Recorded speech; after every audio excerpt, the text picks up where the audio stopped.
KTI HD, Milwaukee. A locally owned Good Karma brand station.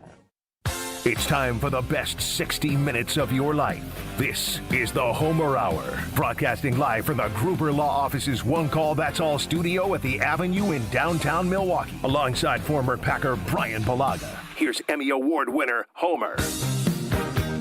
It's the Monday Bryan Bulaga show. Actually, the Monday Bryan Bulaga Homer Hour, but it's still Bryan Bulaga's show. Good afternoon.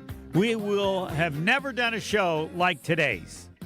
You ready? Oh, yeah. I'm always ready. The U.S. men's hockey team won, defeating the Canadians. And I define that as one of those forever. That is events that occur in sports in a lifetime in which you will remember it forever. Doesn't mean everybody will, but I think I will. And while you were not alive, 46 years ago was a forever when they defeated the Russians, and this was no way equal to that in terms of the quality of the team they were and the team they beat. However, when you haven't done it for 46 years, and the Canadians have been the dominant team along with the Russians, I guess, to me, I got up to watch it, and it's a forever. And now, since it is the Bryan Bulaga Homer Hour, did you get up and did you watch it? I did watch it, yes, I did. And I had to do a little bit of traveling the same day, so I had it playing in the car as well when I had to leave. But I obviously, you throw that out, 46 years since they've won a gold. You would never think that with the quality of players that have come out of the United States since that point, and the Olympics that have gone by and things like that. So that is a crazy number, but what a game. What a game, and what a finish to it. And it, it reminded me a lot of, because I watched the whole thing too, of the women's game as well, how they beat Canada in the final. Very similar type of outcome. It goes to overtime and they win in overtime. So just an incredible game, and obviously waking up early to watch a hockey game. It's not a normal thing to do, but it was certainly worth the watch, because that's, to me, will I sit here? Maybe because you got to watch the one versus the Russians, maybe it holds a little bit more. Will I remember it forever? Probably not. But do I think it's really awesome and very happy that they got it done? Yeah, I think so. But I don't know if it's one of those that I'll remember forever, because I think this U.S. team, I think they're really good. And I think they'll probably, and the pipeline of players coming out of the United States is very good as well. So I think that there'll be more gold in the U.S.'s future. But nonetheless, still a special win, and to break the 46 year mark is an accomplishment on its own. Granted, this is a rule that I created. There are no rules on someone's forever. You can't say to someone, this has to be a forever. Everybody's are different. I want to make 2 points. One, the women's team they were almost like the Russians of years ago. They had crushed everybody, and they had crushed the Canadians in matches before the Olympics. Had they lost, it would have been one of the great upsets. That's how dominant they were. Now, on the other hand, the U.S. had played the Canadians in one of these National Cup things a year ago and lost in overtime. So the premise that Canada was a huge, huge favorite over the U.S. on the men's side is simply not accurate. They were the favorite, and you can use whatever word you want. They were incredibly lucky to win the game because the goaltender was insanely good. And this is not a forever, but I remember when I first went to Madison and they were talking about hockey, the hockey experts, they said, True, you only need to know one thing, and that is any hockey team can beat any other hockey team if the goalie is hot. To which you can understand me going, that's just made up. You can't win just so the goalie's great. At some point, if they're that much weaker, he's going to give up a goal. Just remember you heard this, and this was a game that was exactly that. They have no chance to win if the goalie hadn't been as good. And I commend the American players, whoever it was. It might have been Hughes, who basically said that. He was the best player today, and it wasn't even close. And it's nice that they admit it, but to their credit, they took advantage of it. Absolutely. I mean, the keeper was incredible. That stick save that he made. Yeah. I mean, it's just incredible. It's just absolutely incredible. What a save. And, like, seeing the still shots of it make it even, like, crazier to obviously, you saw it in real time and everything. Yep. It was a great save, and they replayed it. But then you're seeing the still shots of it, like, on Instagram, and you're like, that is incredible. Like, all that net open, and there's just a stick there stopping the puck. So that was obviously, yes, he was the best player on the ice. He was the best player, and it was fun to see him perform because you when you watch those games, right? And you said it because your first, impression when you went to Madison, they were talking about hockey and the keepers. When you see the way that puck is moving at those keepers from like the behind net view, I don't know how they stop any puck. I don't know how they stop anything. Those things are getting ripped. And then if there's a deflection, it's just those guys are incredible how they're able to do it. You know what I always thought too, and maybe I'm getting a little off topic. This is the topic. There is no off topic. I always thought, why wouldn't you go get like a professional sumo wrestler, put him in pads, and stick him in front of net? They would never. I mean, and tell him, hey, I don't want you to go behind the net to like help clear the puck or do that. No, I just want you to sit in front of that net for 3 periods and just eat shots and just eat them. And that's. I think the same about lacrosse. Because the lacrosse net is small as well. Yes, I think you're right. I mean, the obvious answer people would say is they haven't found one crazy. I mean, he can even be on his knee. He can even be on his knees the whole time. Well, they shoot him over the shoulder. I think is what they try to do, or actually the winning one. And I will ask them because you would assume, I would as well, that we're not the first ones to think of it. So it seems somebody's probably tried it and. They haven't found such a person yet. And if they did, they would probably have to increase the size of the net, just like I think someday they're going to have to increase the rim in basketball above 10 feet because Wemby is not it. You're going to have somebody who can dunk flat-footed. And when you can dunk flat-footed, you have to change. You can't have that. Where someone can't play it like it's Fisher-Price.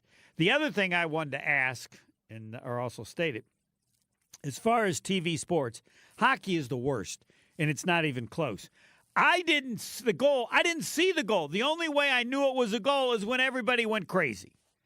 Okay, they still have not figured out a way for people watching on TV to see the damn puck. Now, years ago, they tried kind of a blue line or blue. Everything is so great. They have not, and clearly, again, I know they've tried. You can't see the puck anytime, like when somebody has a really hard shot, you don't see it.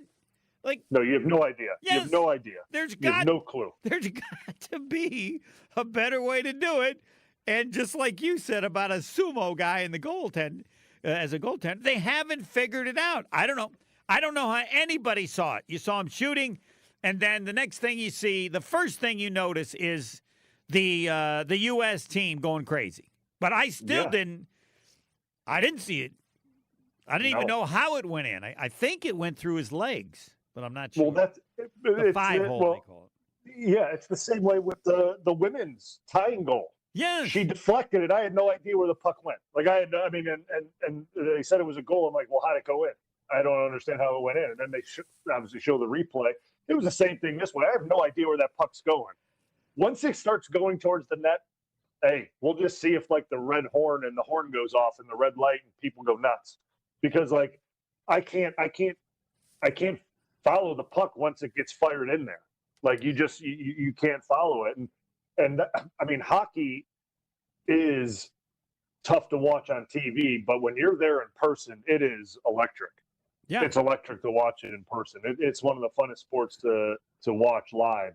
And it's almost better. The only sport where it's better, and some facilities are made this way where they're wider. You want to be almost up as high as possible because it's incredible to be able to watch what's going on when you have the whole rink in your eyes and all the movement and all the things going on that when you're close, you can't see it.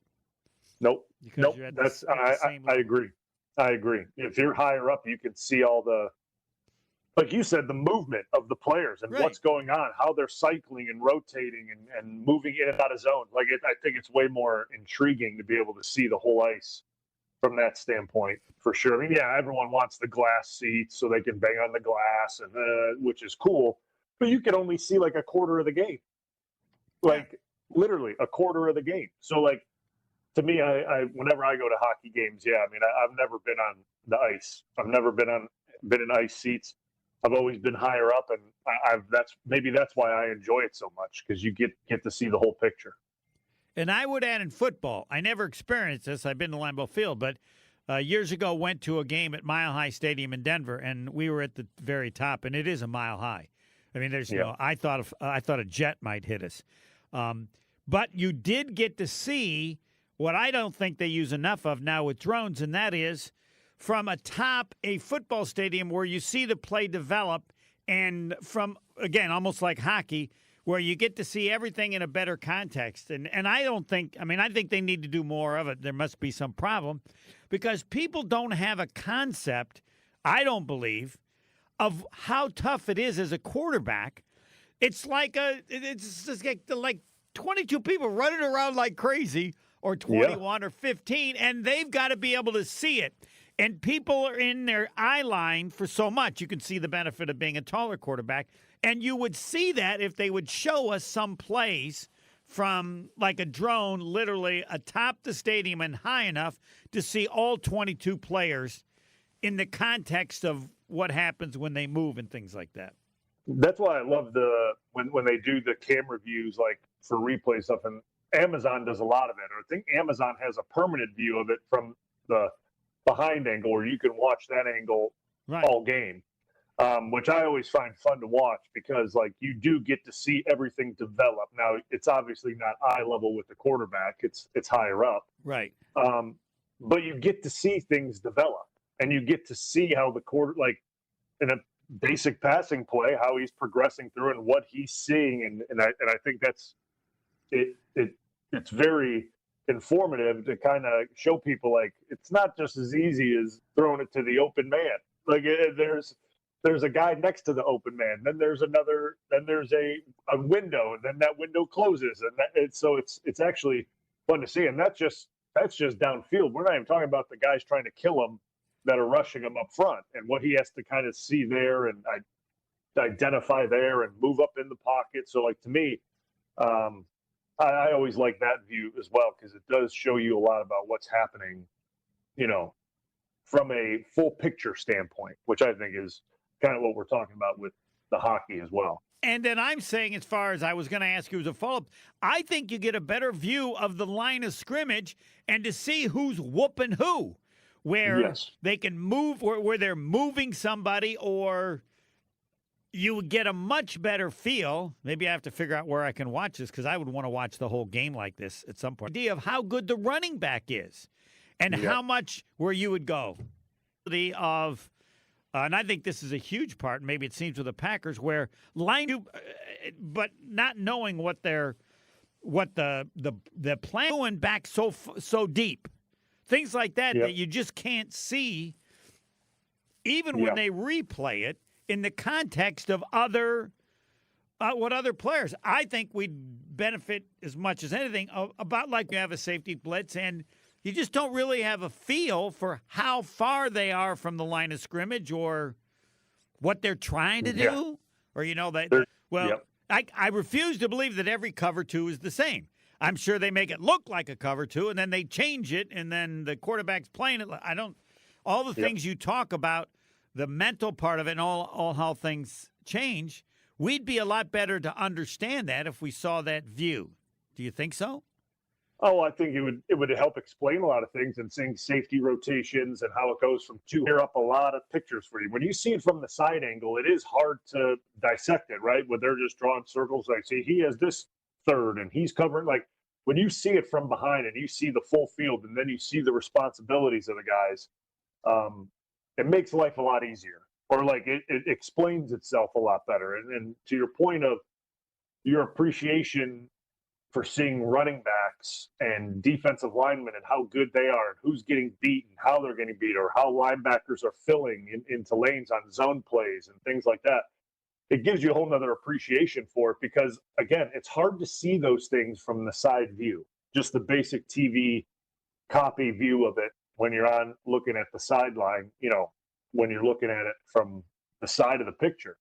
You see it from behind, and it gives you a lot of clarity of what's happening, right? Like, oh, well, they charged him for 6 pressures, that offensive line for 6 pressures. Let's see what those pressures were. Some of them look like pressures, some of them don't look like pressures. And it's like, well, that wasn't a pressure. The quarterback just stepped to his left. That's not considered a pressure. That's just guys playing football and the quarterback moves up into the pocket left. That didn't mean the guard was getting manhandled and beat. No, it has nothing to do with it. Or if a tackle's running a guy high and wide and a tackle gets charged a pressure, well, that's where the tackles are supposed to run. Defensive ends are high and wide, and the quarterback steps up into the pocket there. That's not a pressure. So there's certain things, obviously, if he's almost grabbing the quarterback's jersey and the quarterback's like ducking out of the way to step up, then yeah, that it is. But, I mean, there's certain things that the back copy of games, like that's how I rewatch them. I like to rewatch them from the behind view because it opens up a lot of clarity in my mind of what's happening in the big picture. And if people watch that a lot more, I'm not saying people don't understand the game, but you would get a lot more information watching it that way than say just the basic sideline copy, because you don't get the full picture from the sideline copy. Yeah, because you're following the ball so much that you don't get to see everything. And your view is limited. The area that you see is so small compared to what you see from above or behind. I'm curious, and of course this is the Monday Bryan Bulaga Homer Hour, that when you watch film as a player, how much do they show that? Because it seemed to me that would give a better idea behind the offense and then also behind the defense. I don't know what's available that the coaches use to judge your play.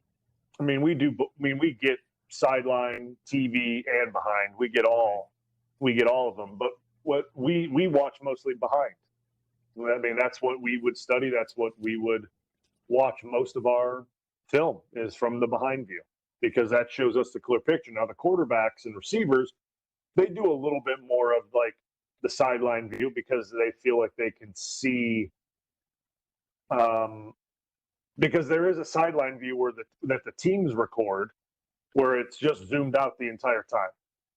So the sideline view, it's not like the TV copy where they zoom in, it's zoomed out. So you could see the full field, and it helps them diagnose safety rotations from that point of view and corner play and things like that. So it helps them with that. But for us up front,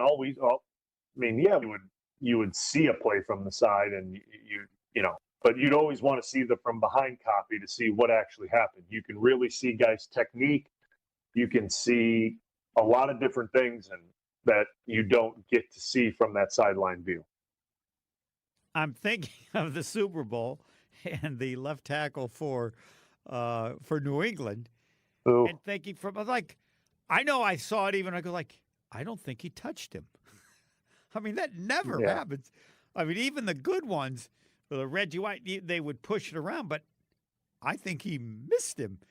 One, I'm sure, because, I saw it somewhat accurately, but I don't know that at the pro game, I'm right, like that never happens. It could happen in college sometimes, I could see, just because of the difference of ability and the speed, right? Yeah, I think from what I remember, he had one that he did not touch the corner blitz. Yes. The guy jumped inside, and I don't think he laid a hand on him. That definitely happened. But you will see when you watch that behind copy of the all-22, kind of what went wrong, right? What he was doing. He was letting guys just get into his body, and once you allow guys to just get into your body and you can't anchor on power, then it opens up the whole realm. It opens up everything for the pass rusher. He's like, okay, I can get on his body, I can push him all the way back to the quarterback, and he knows that. So now he's going to be anchoring early. I can show power, swat his hands. His feet will be in concrete, and I'll be right around him. And like that was, it was a three-way go around him, through him, and on the inside. And like that's a tough place to be as a tackle. If you have the choices as a defensive end, I'm assuming you go inside, right? Or do you then worry that maybe there'll be other bodies there with a guard? Or what's of the three choices? And to me, if you go outside, there's always the possibility that the quarterback could step up. I guess it would depend on what you think of the rest of your defensive line or how they do. All right, you're on the edge, and you can do whatever you want to this left tackle. What are you going to do? I mean, the shortest path is inside. Yeah. Yeah, that's the shortest path. But if you've worked him to that point, that means he's already creating a really short edge based on his set and where he's anticipating contact's going to be. So, like what the Seahawks did was they used power and then quick speed on the outside on his. So for him, it'd be his left knee, and just worked his edge. And they were right at quarterback depth when his back foot was touching. You're not pushing him back or making him go further. It's almost as close as the inside. Yes. At that point, it was, yes. That's essential. I mean, so if you've got a tackle that jacked up, right? Like you have them where you're doing whatever you want. I mean, inside is obviously, and it makes the tackle look silly when you just jump inside and beat a tackle and he barely or spin inside. But when you work his edge and he's got a weak outside knee, you're essentially at quarterback depth as you're turning that corner, and the quarterback's going to be sitting right there. And the quarterback doesn't have time to step up in the pocket and run out of there by the time you've beaten that tackle. That the sack or the hit is just going to happen. And the quarterback's anticipating a little more time. Yeah, I mean, yes. They're thinking by the time they hit their back foot and step up, they got around normally. Well, Brady was crazy. Brady was at like 2.3 seconds or 2.4 seconds, which is like lightning fast. Like by the time he hit his back foot and that ball was getting released, like that's crazy. But normally it's like 2.5, 3 seconds that you got to give that quarterback. So if you're getting beat before that, let's just say the quarterback's not expecting. He's not ready for that. And especially when it continues to happen time and time again, it's just he can't even get in a rhythm. There's no rhythm to his drops, to his footwork, to his eyes, the way he has to scan. There's no way around it. And it's just he's getting sacked or getting hit or getting pressured. It's one or the other. That's God. I can imagine what that's like as a quarterback. All right, we're going to get back to forever. And forevers for Bryan Bulaga and maybe a few forevers that I have in the second quarter. But I do want to mention Milwaukee Weight Loss. It's a weight loss program. And every time I talk about this, I just have to tell people it works. So I started at 230. They give you 2 days where you eat more. I think so you have a couple extra pounds. And now I'm at like 212. And you get like 60 days where you work on the program. And my goal is to get to 200 and stay at 200. And there's no doubt that I'm going to do it. Why? Because Milwaukee Weight Loss works. I can give you all the particulars, or for me, it was finding a salad dressing and a barbecue sauce with no calories. So you can eat as many salads as you want, and then so that's easy. And then, because I will now with that salad dressing and the proteins, you can have a certain amount, and any whatever it is, the barbecue sauce that has no calories works. Yours could be different. You just go to MilwaukeeWeightLoss.com. Just ask them. And any weight loss program, to me, it all depends. Does it work? And will it work for now? And will it work for a year? The people that told me about it, they convinced me to try it. I've been doing it for about a year and a half. So MilwaukeeWeightLoss.com. Phone number 262-235-3980. MilwaukeeWeightLoss.com. Yep, it works. Does anything else really matter? Next. More of the Homer Hour coming up next on ESPN Wisconsin and the ESPN Wisconsin app. Southbound on 41, we've got some backups from Silver Spring all the way down past Capitol Drive. Northbound backed up from Mayfair Road all the way up past Burleigh. We've got southbound also slowing down right through the Zoo interchange all the way down to about Oklahoma Avenue. Eastbound 94 slowing from 92nd Street to about Hawley Road. Westbound slow from 27th to Mitchell Boulevard, and then west of Highway 100 all the way to Sunny Slope Road. And checking the TMJ4 Storm Team forecast tonight, mostly cloudy, a low of 19. Tomorrow, chance for afternoon light snow, a high of 38. From the WTMJ Traffic Center, I'm Debbie Lazaga on 94.5 ESPN. On this show, it's always football season. I'm not overly concerned because it seems as if Green Bay's not overly concerned. Wilde and Tausch, presented by Pella Windows and Doors of Wisconsin. Everybody over there feels like this team was there. We got short-circuited with injuries. We have the right staff, we have the right people, and we have the right players. We just need to stay healthy, and we'll be champions. Weekdays from 9 to noon on 94.5 ESPN, ESPN Milwaukee's YouTube channel, and the ESPN Wisconsin app.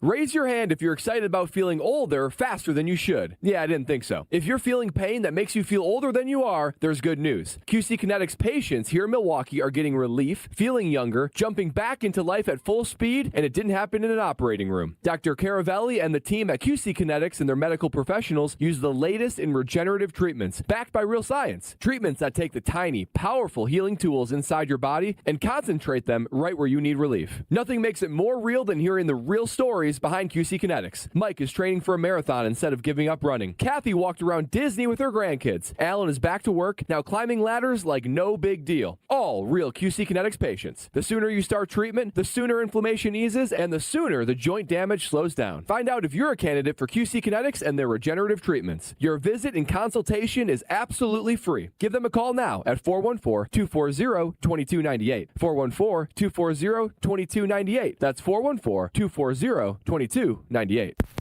Grab the dial and crank it up, baby, because Potawatomi Casino Hotel Milwaukee is spinning its Winning Hits collection. Over the next 3 months, you could win a share of over $1 million in prizes. On top of thousands in cash and reward play, you could win one of 3 new Ford vehicles in the grand finale drawings on March 27th. Just play with your rewards card to earn entries. Press play on the Winning Hits collection, only at Potawatomi. More info online. Must be 21 and a rewards member to play. Heck yeah! It's ESPN Wisconsin's Alex Stroh for my friends at Robert Hack Diamonds. Listen, when it came to buying an engagement ring for my now fiance, I had no idea what I was doing, which is why I went to the team at Robert Hack. I heard her say words like radiant cut and solitaire, but to be real honest, I didn't really know what that meant. So I wrote it down, I brought it to the team at Robert Hack Diamonds in Greenfield, and they knocked it out of the park. It's true, if you've never been through this process before, the team at Robert Hack are absolute experts. 3 locations in the Milwaukee area, 1 in Greenfield, Brookfield South, and Brookfield North. If you're looking to take the next step like I did, and your girlfriend maybe is posting things on her Pinterest page or is showing you pictures, bring it into Robert Hack. They'll do their best to duplicate a dream ring for her, just like they did for my fiance. Moral of the story, if you are like me and you want to start, you just don't really know where, the answer's clear. Visit one of the 3 Robert Hack locations in the Milwaukee area. Just like me, at the end, you'll say, heck yeah, with Robert Hack Diamonds. And RobertHackDiamonds.com, that's RobertHackDiamonds.com. This is the Homer Hour on ESPN Wisconsin and the ESPN Wisconsin app.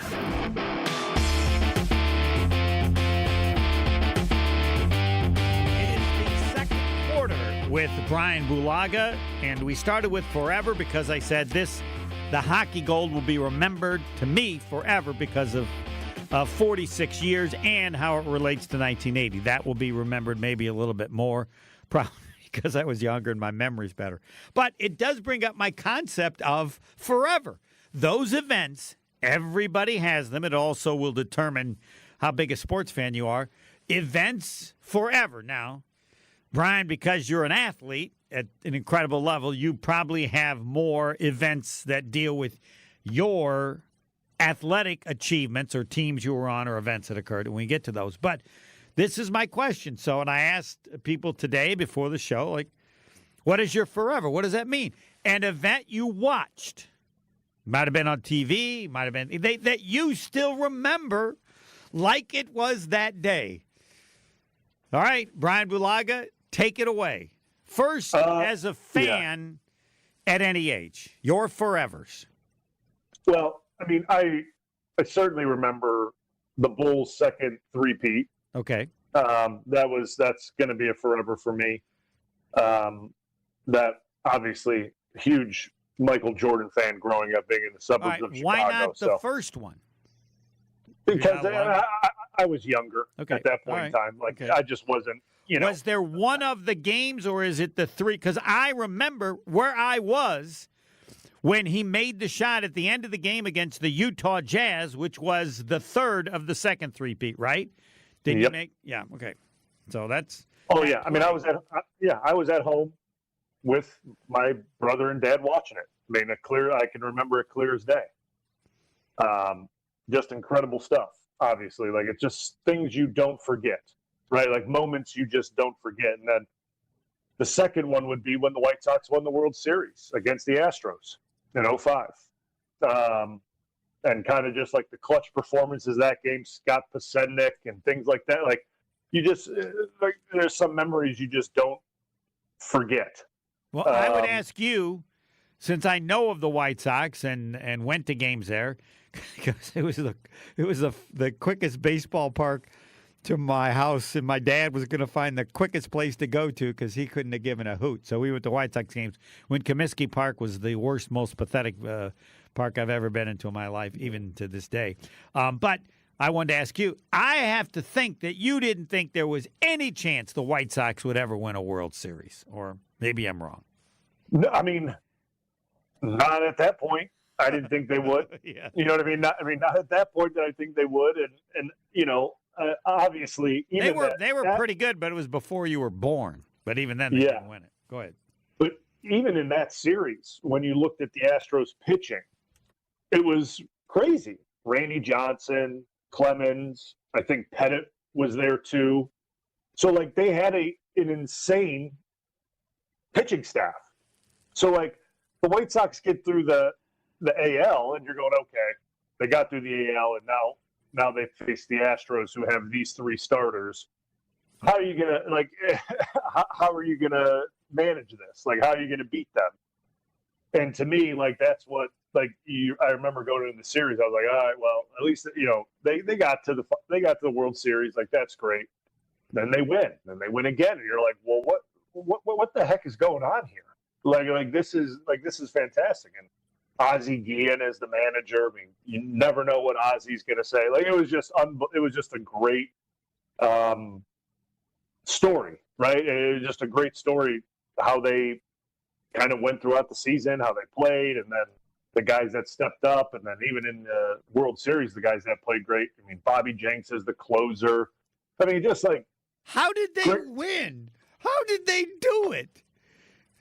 I mean, they pitched great. I mean, their rotation, like Mark Burley. I mean, like they had a great rotation too. Don't get me wrong. Like and then Jenks was the closer and things like that. I mean, they had a great, starting pitching staff as well that season. I mean, they played really great. Then obviously, you hit. I mean, I'm explaining baseball to people like they don't know baseball.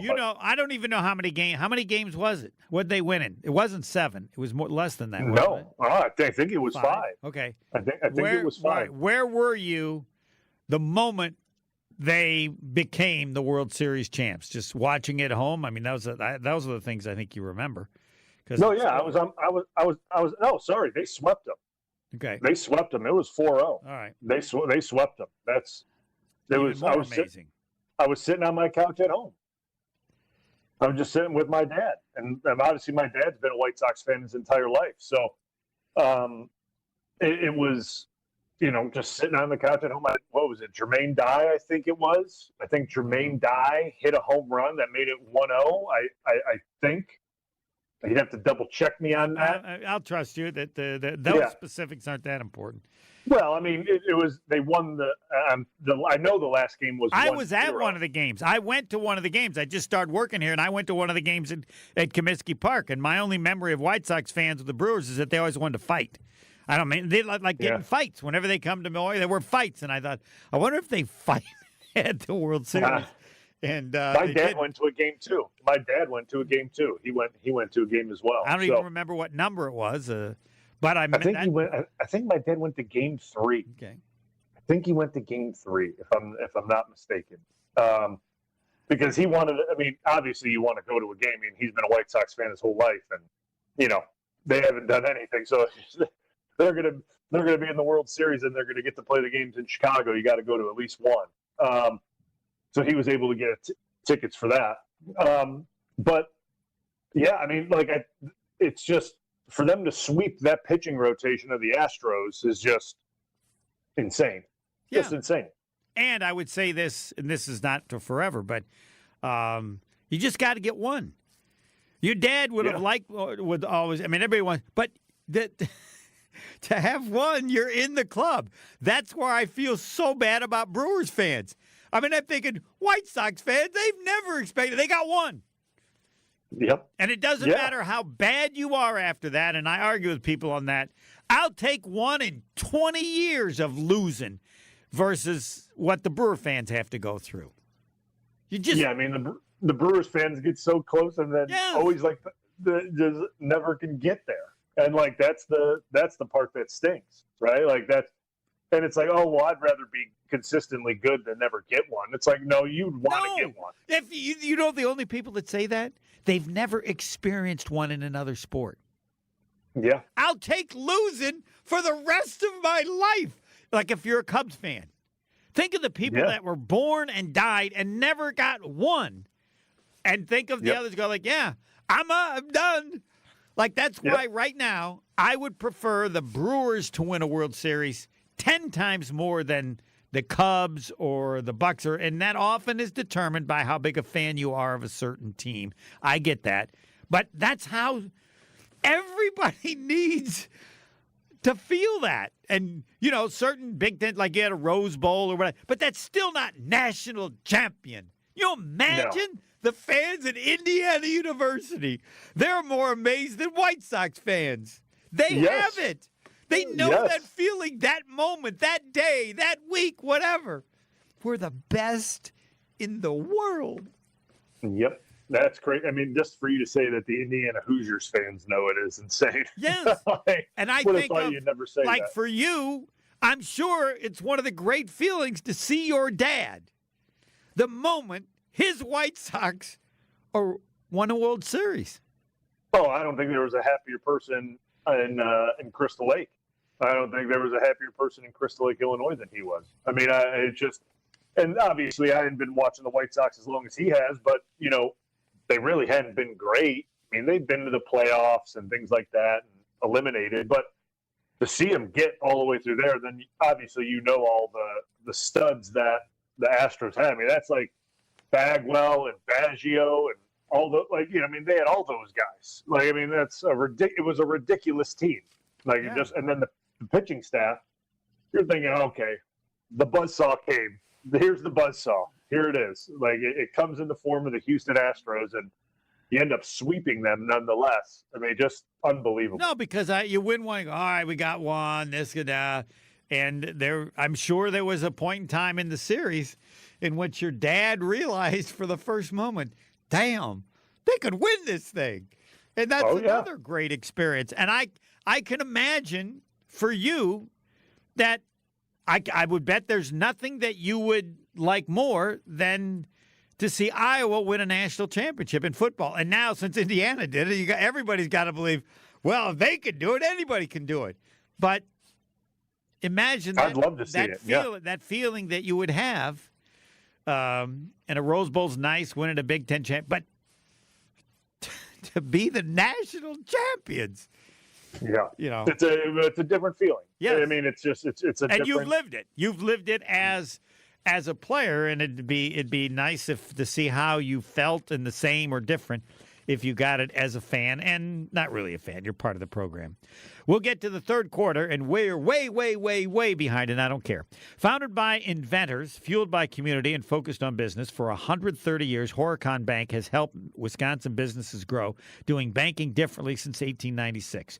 Today, that same logical approach is now part of the Milwaukee business community, bringing decision-making closer to the people who matter most, you. Financing requests approved in days, not weeks. Bankers who understand your business, products designed to support real cash flow needs. Because when it comes to commercial lending, Horicon Bank gets the job done together, doing good for 130 years. Third quarter, the Bryan Bulaga Homer Hour, next. The Homer Hour is back after this on ESPN Wisconsin and the ESPN Wisconsin app. Southbound on 41, we've got some backups from Silver Spring all the way down past Capitol Drive. Northbound backed up from Mayfair Road all the way up past Burleigh. We've got southbound also slowing down right through the Zoo interchange all the way down to about Oklahoma Avenue. Eastbound 94 slowing from 92nd Street to about Hawley Road. Westbound slow from 27th to Mitchell Boulevard, and then west of Highway 100 all the way to Sunny Slope Road. And checking the TMJ4 Storm Team forecast tonight, mostly cloudy, a low of 19. Tomorrow, chance for afternoon light snow, a high of 38.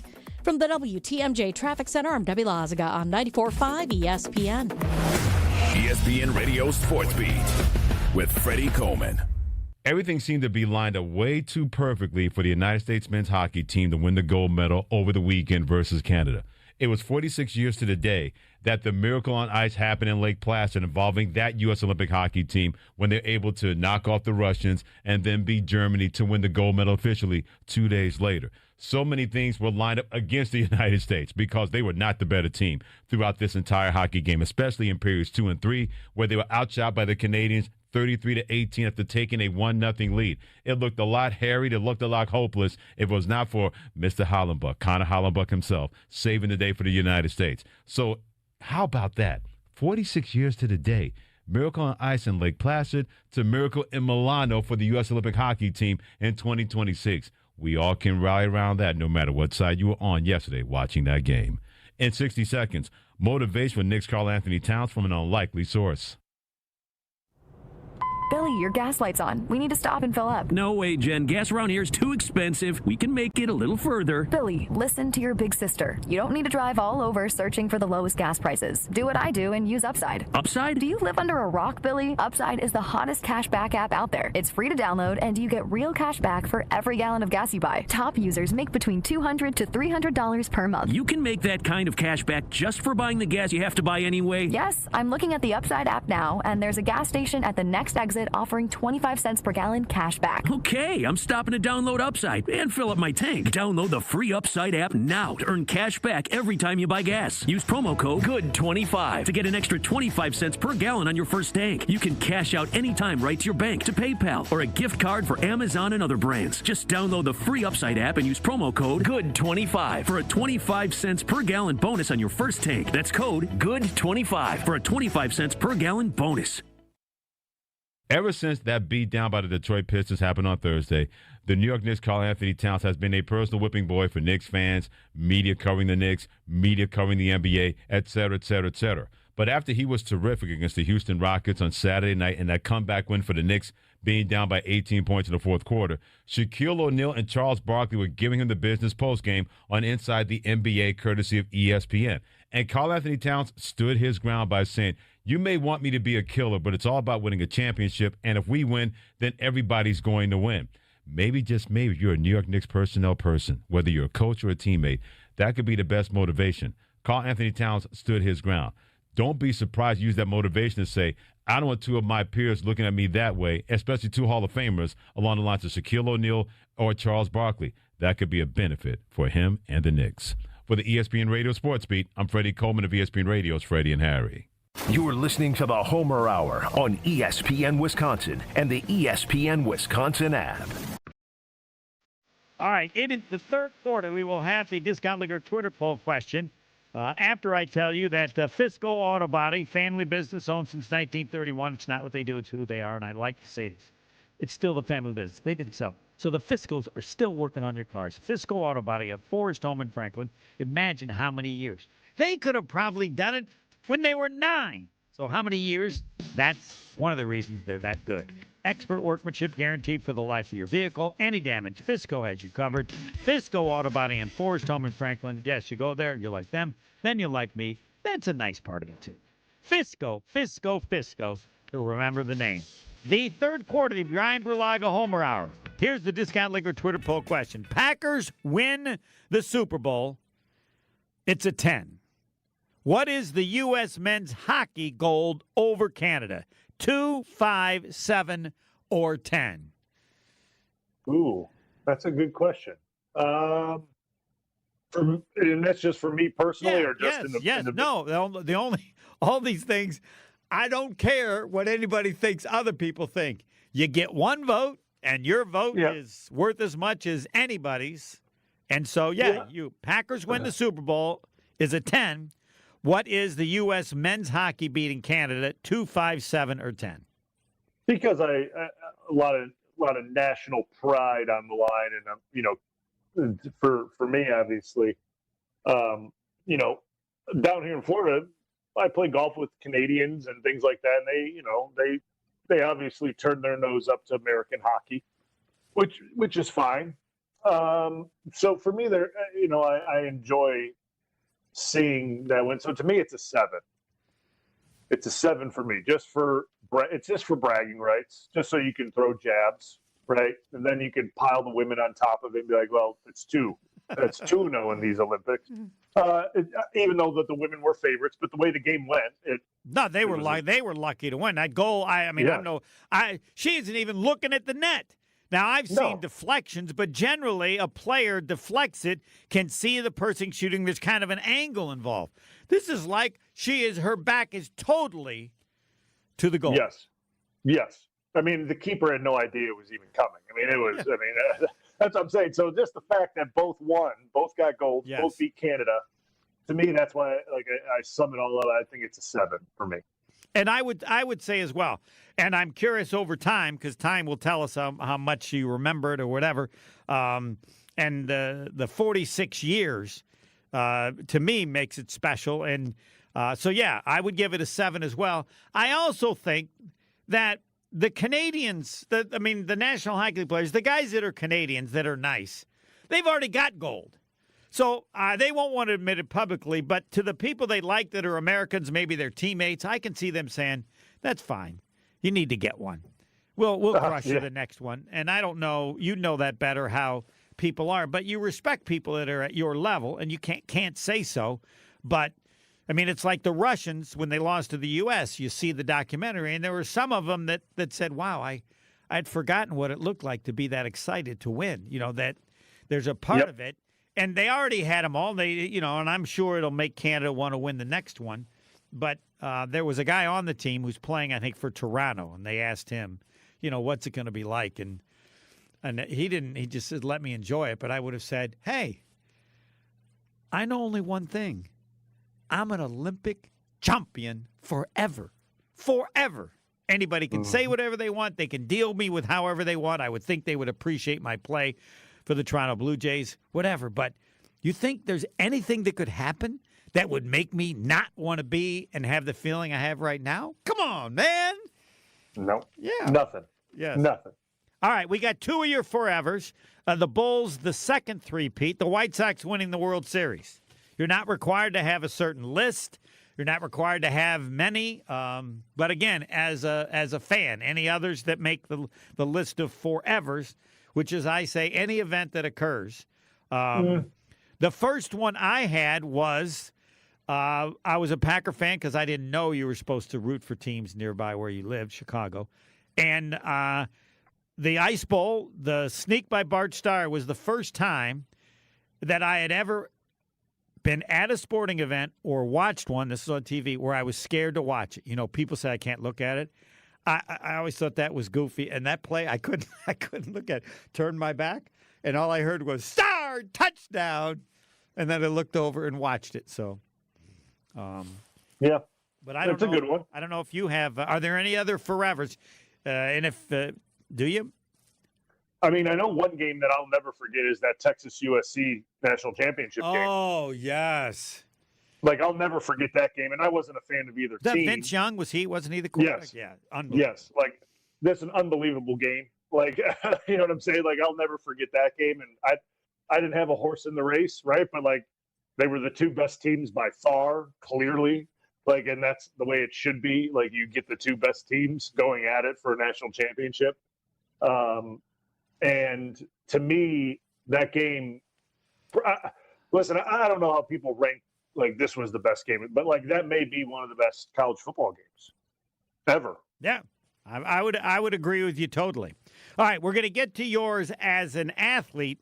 In the fourth quarter, running a business means taking care of your team and your bottom line. For over 50 years, Saganiac Planning has helped small businesses build smarter, more affordable medical and employee benefit plans. Not just small, medium, large. That's how they're so good. Doing it so long in so many different situations in terms of the size of the company. From health insurance to customized coverage options, Saganiac Planning's experts make it simple to protect your people and your future. Saganiac Planning, your partner in planning confidence, whatever the size. SaganiacPlanning.com or call Eric Pearson today. Phone number, remember, 783-262-783. Roger Maris, 6161. The fourth quarter with Bryan Bulaga. You bet we're behind. That's next. More of the Homer Hour coming up next on ESPN Wisconsin and the ESPN Wisconsin app. Kyle Bruston Nortman. We need the final end here. Oh, okay. Who you been, bro? KBN. Brian Gutekunst has mapped out his best offseason of his entire career. I've been thinking about roster development lately and what Goody has in store for him. And I don't see any way this team can become a title contender unless Goody has the best offseason of his whole career. Kyle Bruston Nortman. Afternoons from 2 to 5 on 94.5 ESPN, the ESPN Wisconsin app, and ESPN Milwaukee on YouTube. The only thing that tops our selection is your savings discount liquor. According to American writer H.L. Mencken, a well-stocked bar can create over 17 billion different cocktails. Hi, this is Marie from Discount Liquor. I don't know if 17 billion is accurate or not, but I do know that Discount Liquor is the place to find everything you need to be well-stocked for any occasion. Discount Liquor is Wisconsin's home to over 2,000 varieties of beer, 3,500 types of liquor, and over 8,000 wines. Our unparalleled selection is rivaled only by our incredible savings and everyday low prices. And we know how to take care of our customers, no matter the occasion. In fact, Discount Liquor has won numerous national and local awards. Visit Discount Liquor at our Milwaukee or Waukesha locations. Family owned and operated since 1960. The only thing that tops our selection is your savings discount liquor. In Milwaukee on 51st in Oklahoma, and in downtown Waukesha on Main and Barstow. Check out our specials at discountliquorinc.com. Homer here from ESPN Milwaukee. What makes living at Three Pillars so special? Let's hear from my friend Dave. The campus is beautiful. For me, nature is my church, and I love being outside. We live by the Bark River, and it's just it's calming. It just calms my soul. I just love it. A lot of the people, I'm talking about 100-year-old people, 90 years old, say they credit Three Pillars with living longer. An ESPN Radio Extra Point with Chris Canty. They got to find more reliable pass catchers, particularly guys on the edges. And the investments that they've made over the last several years haven't panned out to the level that they need them to. Xavier Worthy sinking a first-round pick into him. A lot of speed. He impacts the defense, but not necessarily in a way where you're talking about his production being outsized considering where his draft positioning was. Investing in Hollywood Brown in free agency, that hasn't panned out the way that Kansas City was looking for it. Rashee Rice, good player, but has dealt with some issues off the field and hasn't necessarily been reliable. And then, oh, by the way, he had an injury that he had to contend with. Their receiving core leaves something to be desired. And when you're talking about a 36-year-old tight end leading you in all of those major statistical categories for receivers, that's a problem. And it's why I said earlier in the year that the Kansas City Chiefs have taken the greatness of Patrick Mahomes for granted. I'm Boomer Esiason. My mom died from cancer. She was only 37 years old. She didn't have life insurance, and that was devastating for my family. That's why having life insurance is so important to me. Ethos makes it fast and easy. Get a quote in seconds, apply in minutes, and get same-day coverage. You can get up to $3 million in coverage with no medical exam.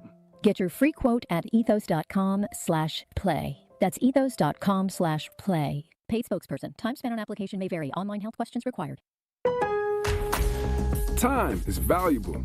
That's why Lowe's Blueprint Takeoffs turn blueprints into quotes faster. Bring us your plans, and we'll generate itemized material lists to make quoting easier so you can get back to building. Plus, at the Lowe's Pro Desk, you get access to thousands of building materials not sold in store. And when your order's ready, we'll deliver everything to the job site. Improving is easy at Lowe's. Welcome back to the Homer Hour on ESPN Wisconsin and the ESPN Wisconsin app. Fourth quarter with the Bryan Bulaga Homer Hour. Now, the forevers for you as an athlete, your team. Yeah. What's number one? I want to know what's number one. We got about a minute and a half. Yeah, number one's obviously the Super Bowl, right? I mean, like that's the number one. I think number two would be winning the Orange Bowl with Iowa. Give us the particular. We don't follow Iowa as closely as you. What year was it? Yeah, I mean, that was 2009. Okay. 2009, we beat Georgia Tech in the Orange Bowl. I mean, BCS game when the games actually mattered. No.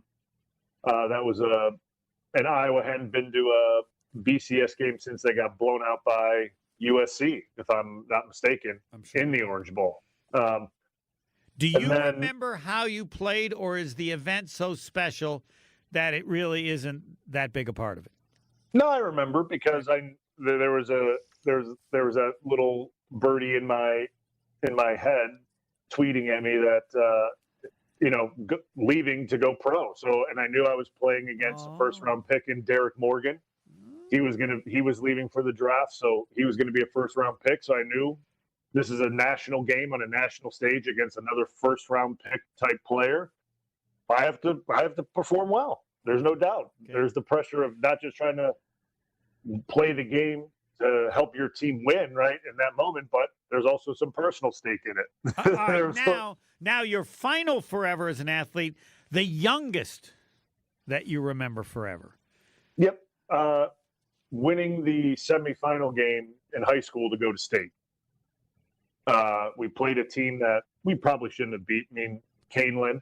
What year were you? It was my senior year. Okay. It was my senior year. We probably shouldn't have beat them. They were a really good program in the state at that time. And, beat them at home. We were the 1 seed going into the playoffs in that side of the state,